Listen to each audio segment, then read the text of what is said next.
There has been a tremendous number of fails at Fox News, factually, in just about every way that you can imagine. But Eric Bolling is about to break a record.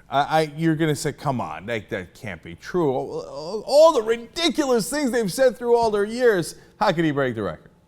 Well, he's going to do it on two different fronts. He's talking about the Iraq War and what a blessing it was that George W. Bush launched it.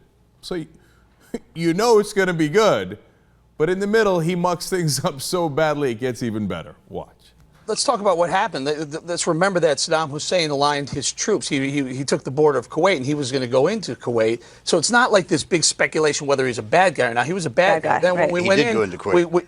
No, he didn't go into Kuwait. He lined him up, and then we went and did Desert Storm and stopped him. He let the Kuwaiti oil fields on fire, but he didn't never actually go into Kuwait to try and take the country down. He never got there. He decided to light the oil fields on fire. The point being, we had to take Saddam Hussein out. We had just been punched in the face with 9/11. The Afghanistan war was starting up. We had to do what we did. I think it was the smartest thing George Bush did. He restored confidence in America.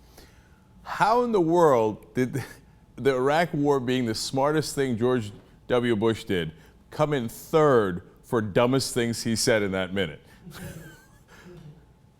The Iraq War restored confidence in the United States of America. That's what it did? Have you been awake the last 10 years? But let's talk about the invasion of Kuwait. What's awesome about Fox News is how arrogant they are in their errors. No, Saddam didn't invade Kuwait. You schmuck, we did a whole war because Saddam invaded Kuwait. No, he just burnt the oil fields. How did he get to the oil fields if he didn't invade them?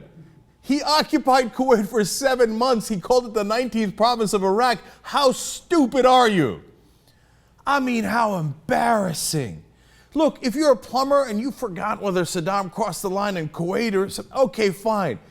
You're a political talk show host and you don't know that Iraq invaded Kuwait?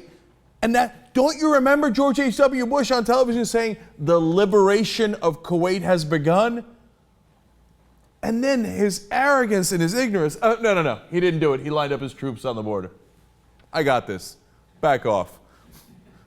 And then he completes the brilliant thought by saying the invasion of Iraq by George W. Bush was the smartest thing he ever did. Now, I'm putting that at number 3 because it's a murderer's row of smart things George W. Bush did. So, I mean, all the other things might have been dumber. So maybe he's got a point there, even though, of course, the invasion was an absolute disaster that cost us $2 trillion, cost us over 4,000 lives, by the way, also over 3,000 contractor lives.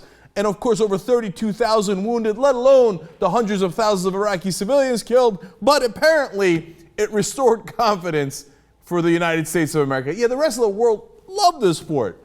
Bolling nailed it. Just when you thought Fox News couldn't get any dumber, here comes Eric Bolling.